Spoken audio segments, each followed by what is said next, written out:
ஹாய்ல welcome to my channel. நான் உங்கள் SL Thagadur தமிழச்சி. இன்றைக்கான கதை என்ன அப்படின்னு பார்க்கறதுக்கு முன்னாடி, எத்தனை பேருக்கு கடவுள் நம்பிக்கை உண்டு?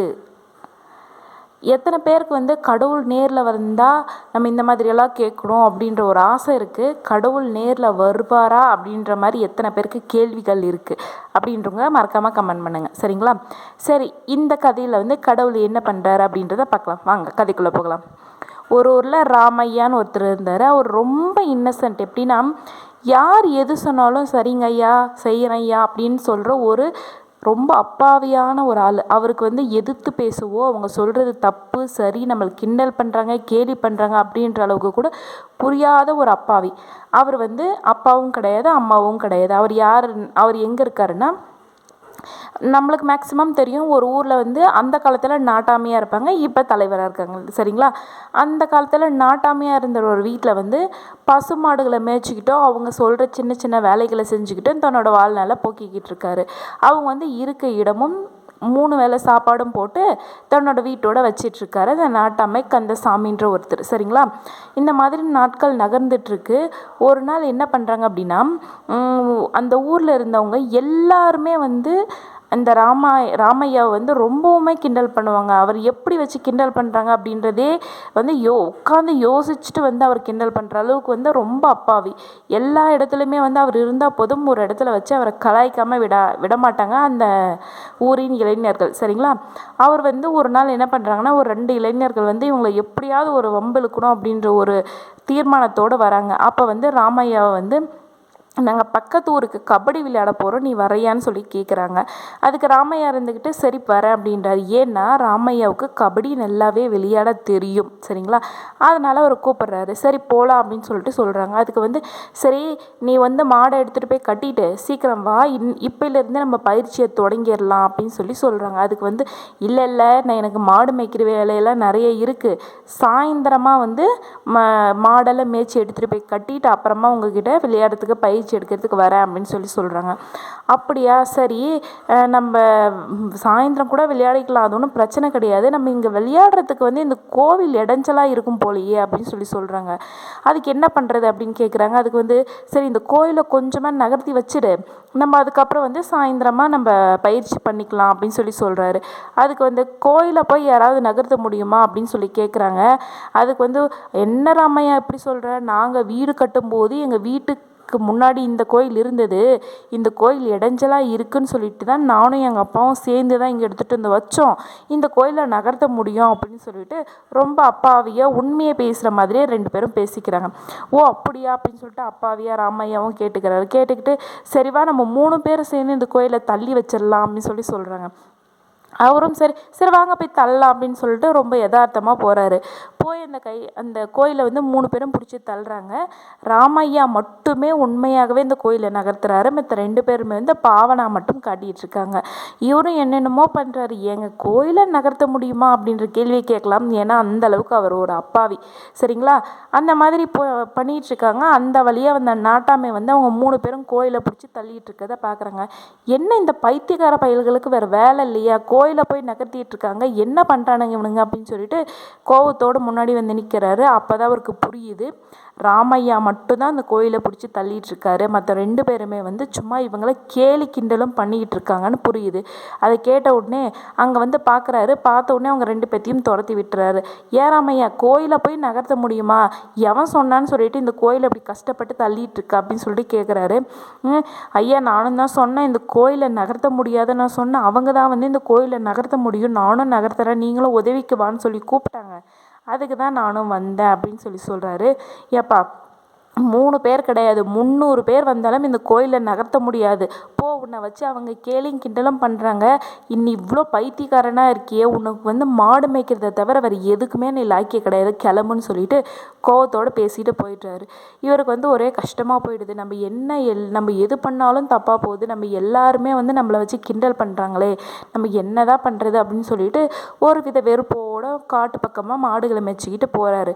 அங்கே ஒரு மரத்துக்கு கீழே உட்காந்துக்கிட்டு நம்ம என்ன பண்ணோம், நம்ம யாருக்கும் எந்த தப்பும் பண்ணுறது கிடையாது, யார் மேலேயும் பொறாமைப்படுறதும் கிடையாது, யார் பொருளும் திருடுறதும் கிடையாது. அப்புறம் ஏன் இந்த ஊர் மக்கள் எல்லாருமே நம்மளை இப்படி கேலி பண்ணுறாங்க, கிண்டல் பண்ணுறாங்க, பைத்தியம்னு சொல்கிறாங்க, நம்ம என்னதான் பண்ணுறது அப்படின்னு சொல்லிட்டு அவர் ரொம்ப வருத்தத்தோடு உட்காந்துட்ருக்காரு. அப்போ வந்து அந்த வழியாக போன ஒரு முனிவர் என்ன பண்ணுறாருன்னா, பக்கத்தில் இருந்த ஒரு குளத்துக்கு போய் குளிச்சுட்டு மேலே அந்த ஈரத்துணியோட மேலே ஏறி கரை மேலே உட்காந்துக்கிட்டு பிராணயோமம் பண்ணிகிட்ருக்காரு. அப்படின்னா மூச்சு பயிற்சி இல்லைங்களா? மூச்சு பயிற்சி தன் மூக்கு மேலே கையை வச்சு ஒரு மூக்கில் காற்றை இழுத்து ஒரு மூக்கில் விட்டுட்டுருக்காரு. அதை பார்த்துட்டு மூச்சு பயிற்சி முடிஞ்சதுக்கப்புறம் ஆகாயத்தை பார்த்து கையெடுத்து கும்பிட்டு கிளம்புறாரு.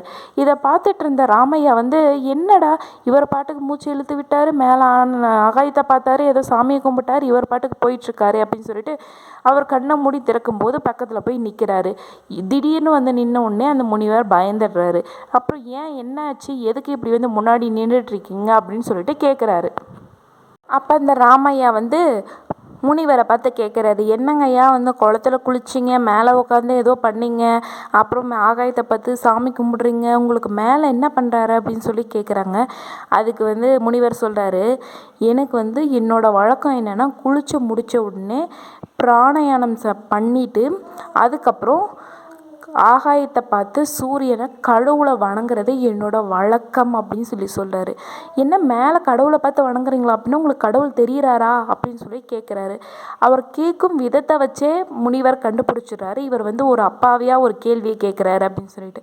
அவரும் ஆமாம் எனக்கு கடவுள் தெரிகிறாரு, அவரை பார்த்து தான் நான் சாமி கும்பிட்டேன் அப்படின்னு சொல்லிட்டு இவர் தன்னோட உடைகளை மாற்றிக்கிட்டு கிளம்பிடுறாரு. இவர் உடனே என்ன பண்ணுறாருன்னா, நம்மளும் கடவுளை பார்க்கணுமே, நம்மளுக்கும் ஆசையாக இருக்குது, நம்மளும் கடவுளை பார்க்கணுன்னா இவரை மாதிரியே பண்ணால் கடவுள் பார்க்க முடியும் போலையே அப்படின்னு சொல்லிட்டு அவர் என்ன பண்ணுறாருன்னு முனிவர் மாதிரியே குளத்துல போய் குளிக்கிறாரு. மேலே உட்காந்து கரையில் உட்காந்து மூச்சு பயிற்சி பண்ணுறாரு. அது எப்படி பண்ணுறதுன்னு அவருக்கு தெரியல என்ன பண்ணுறதுன்னு. இவர் என்ன பண்ணுறாருன்னா, ஒரு மூக்கை அடைச்சிக்கிட்டு இவர் ஒரு மூச்சு இழுத்து அவர் பாட்டுக்கு விடுறாரு. ஆனால் அது எப்படி பண்ணணும், எதுக்காக பண்ணணும், ஏன் பண்ணணும் அப்படின்னு தெரியாமல் பண்ணுறாரு. அதுக்கப்புறம் ஆகாயத்தை பார்த்துட்டு கடவுள் மேலே கையெடுத்து கும்பிடுறாரு. பார்க்குறாரு, கடவுள் மேலே தெரியல. என்னடா இது கடவுள் தெரியலையே, ஒருவேளை வந்து நம்ம மூச்சு பயிற்சியை வந்து தப்பாக பண்ணிட்டோம் போலையே, அதுக்கு தான் கடவுள் நம்மளுக்கு தெரியல அப்படின்னு நினச்சிட்டு அவர் என்ன பண்ணுவாருன்னா, ஒரு மூக்கை அடைச்சிக்கிட்டு நம்ம முன்ன பிராணாயாமம் பண்ணோம் அது தப்பு போல் அப்படின்னா நம்ம 2 மூக்கையும் அடைச்சிக்கிட்டு பண்ணணும் போல் அப்படின்னு சொல்லிட்டு அவர் 2 மூக்கையும் அடைச்சிக்கிட்டு மூச்சு இழுக்கவும் முடியாமல் விடவும் முடியாமல் திணறாரு. அதை பார்த்த உடனே கைலாய மலையில் சிவன் என்ன பண்ணுறாருன்னா உடனடியே அவரை பார்க்கறதுக்காக கிளம்பிடுறாரு. என்ன யார் எவ்வளோ உருகி வணங்கினாலும் நீங்கள் போக மாட்டீங்க, இந்த ராமையா அதுவும் ஒரு அப்பாவை கூப்பிட்றாரு அப்படின்றதுக்காக நீங்கள் கிளம்பி போகிறீங்களே அப்படின்னு சொல்லி கேட்குறாரு.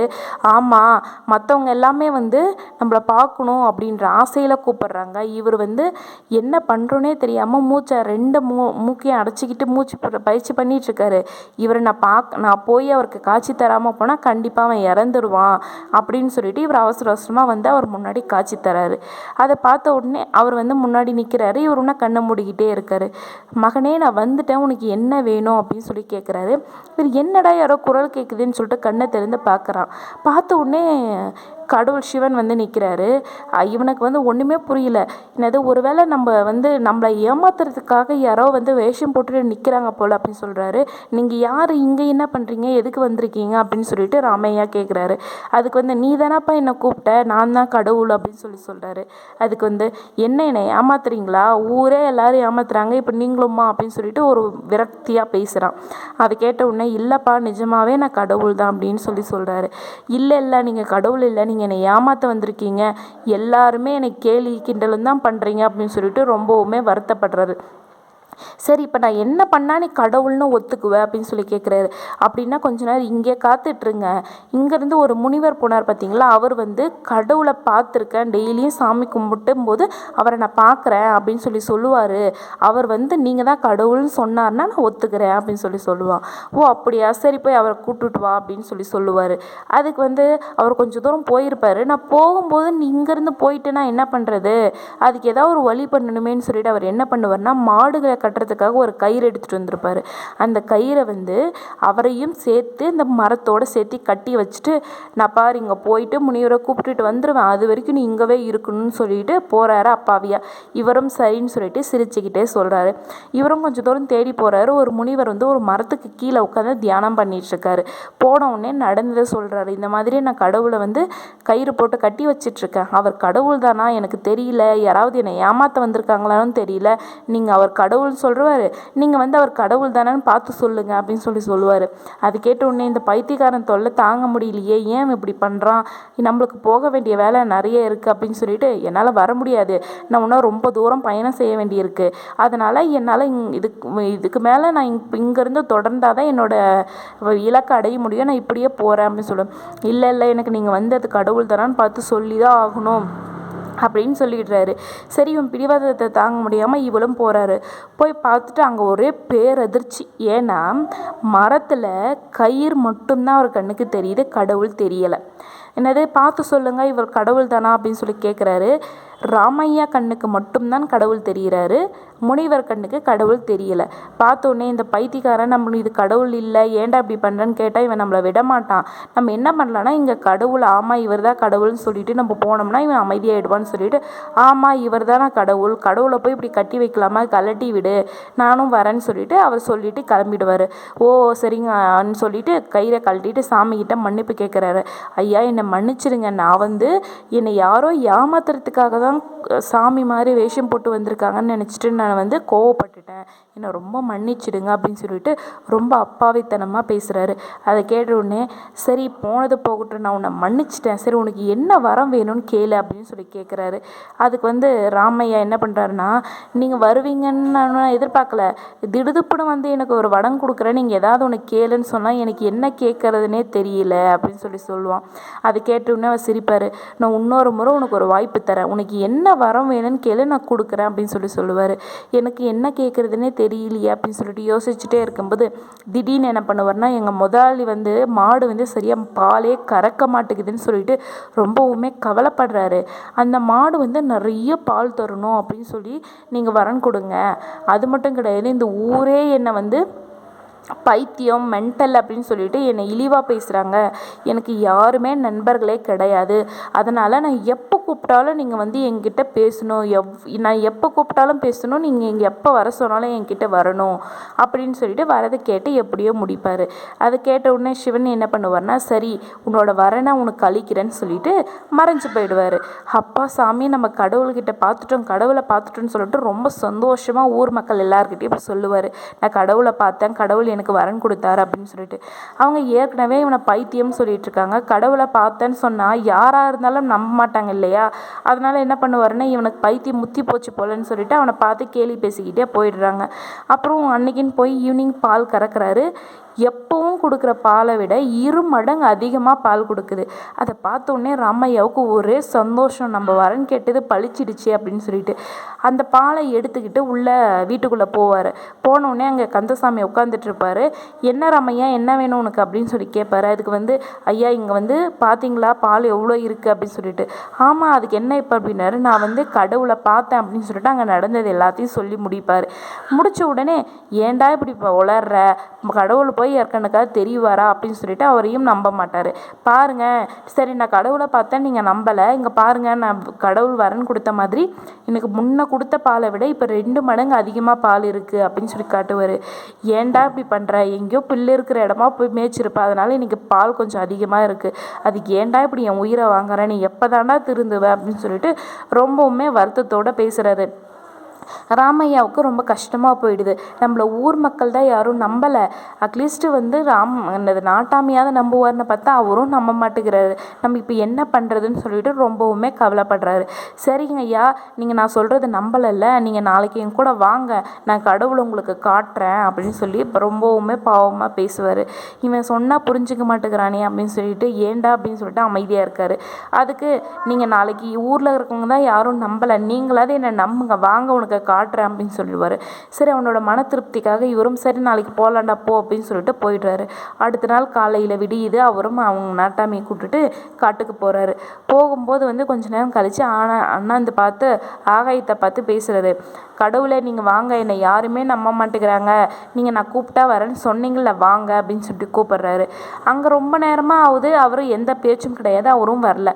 ஒரு 2-3 முறை கூப்பிட்டு பார்க்குறாரு. எந்த நிதர்சனமாக இருக்குது, எந்த சத்தமும் இல்லை. அது கேட்டவுடனே ராமையா கொஞ்சம் கஷ்டமாயிடுது. அப்போ நாட்டாமை என்ன சொல்கிறாருன்னா, ஏன்டா கடவுள் போய் வருவார, நான் தான் அப்போவே சொன்னல அப்படின்னு சொல்லிட்டு கொஞ்சம் கோவமாக பேசுகிறாரு.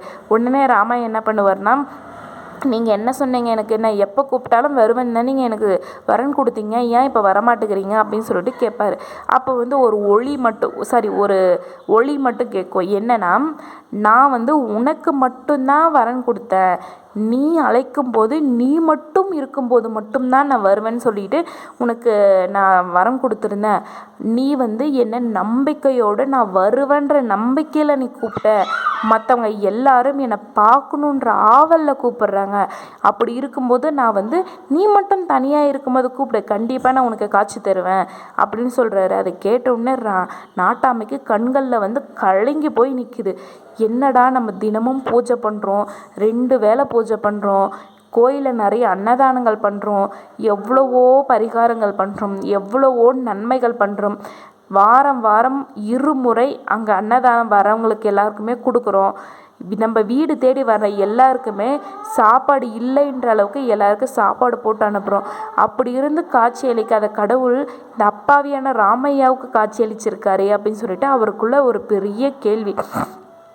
அப்போ தான் யோசிக்கிறாரு, அவர் அப்பாவித்தனமாக இருக்கிறதுனால தான் எந்தவித எதிர்பார்ப்பும் இல்லாமல் கடவுள் அவனுக்கு காட்சி தந்திருக்காரு. நம்ம எல்லா கடவுளையும் கும்பிட்டாலும் எடுத்த உடனே எனக்கு ஐயா எனக்கு இது செஞ்சு கொடுங்க சாமி, அது செஞ்சு கொடுங்க சாமி, எனக்கு அது வேணும் இது வேணும் அப்படின்னு சொல்லிட்டு நம்ம வாழ்க்கைக்கு தேவையானது கேட்கறதுக்காக தான் கடவுளை வேண்டுமே தவிர, கடவுளை முழு நம்பிக்கையோடும் முழு பக்தியோடும் நீங்கள் யாருமே கும்பிடுறது கிடையாது அப்படின்றத நாட்டாமல் புரிஞ்சுக்கிட்டாரு. நம்ம எவ்வளோ பெரிய தப்பு பண்ணியிருக்கோம், ஆனால் ராமையாவுக்கு எவ்வளோ பெரிய வரன் கிடச்சிருக்கு அப்படின்னு சொல்லிட்டு சந்தோஷப்படுறாரு. ராமையாவால் நம்ம கடவுளோட ஒளியை கேட்கறதுக்காவது கொடுத்து வச்சுருக்குமேன்னு சொல்லிட்டு அந்த மரத்தில், கடவுளை கட்டி வச்ச மரத்தில் சாஷ்டாங்கமாக கீழே விழுந்து வணங்குகிறாரு.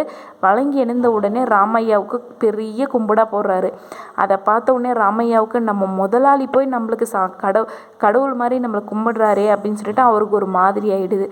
ராமையா நீ ரொம்பவுமே கொடுத்து வச்சவன் தான் அப்படின்னு சொல்லிட்டு அப்போ தான் யோசிக்கிறாரு, நம்ம எவ்வளோதான் அன்னதானங்களும் நல்லதும் செஞ்சாலும் கடவுளை முழுமையாக நம்பி வணங்கினா மட்டுமே கடவுள் நம்மளுக்கு காட்சி தருவார் அப்படின்றத நான் உணர்ந்துட்டேன் அப்படின்னு சொல்லுவார். இதிலிருந்து என்ன தெரியுது அப்படின்னா, கடவுளையை நீங்கள் முழுமையாக வணங்கினாவே போதும். இது பூஜைகள், புனஸ்காரங்கள், பரிகாரங்கள், அன்னதானங்கள் எவ்வளோதான் நீங்கள் பண்ணாலும் கடவுளை பார்க்கணுன்ற ஆசையில் பண்ணிங்கன்னா அது நடக்காது. நம்மளுக்கு புண்ணியங்கள் சேரும்ன்ற அதுக்காக செஞ்சாலும் கடவுள் உங்களுக்கு கண்ணுக்கு தென்பட மாட்டார்.